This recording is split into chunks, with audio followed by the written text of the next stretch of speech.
Photographic technology has changed a lot in the last century. Digital photography became cheap and convenient because of the CCD, the charge-coupled device inside this camera.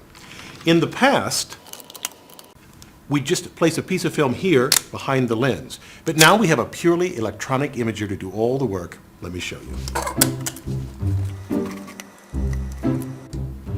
Here it is, just a shiny slab, yet its details are fascinating.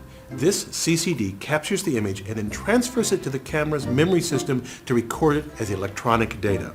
When exposed to light, different sections of the CCD build up charge proportional to the light's intensity. We can then measure that charge and know precisely how bright that section of the image should be. If you enlarge a picture on your computer, you can easily see the tiny picture elements called pixels. Each one corresponds to a single section of the CCD. This is the essence of the digital camera. Several million of these sections of photosensitive silicon in a grid capturing an image. Now, the key to understanding how digital photography became cheap and ubiquitous lies in the ingenious way that the CCD transfers the image into the camera's memory.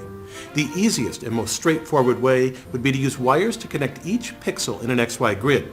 But that presents a problem. Here's what goes wrong. After exposing the grid to light, we can use these wires to read the information pixel by pixel, measuring the charge on each section of the grid. This makes sense in principle, except all of the pixels and their electronic components leak a small bit of charge that distorts the charge coming from each pixel and leads to striations and patterns in the image. This distortion, called capacitive coupling, increases as the number of pixels increases. A CCD solves this problem in a very simple way. The pixels have no wires attached to them. A CCD is made from a slab of silicon. To make each pixel within the slab, engineers create insulating sections called channel stops. These divide the slab into rows. The surface is covered with a thin layer of insulating silicon dioxide, and then perpendicular to the channel stops, engineers deposit thin strips of metal, typically aluminum. Each pixel then is one section bounded by channel stops in aluminum. So now we have our grid of pixels. Recall that when light strikes the whole array, the silicon pixels build up charge proportional to the intensity of the light striking them. We then have a captured image stored as charge within each pixel.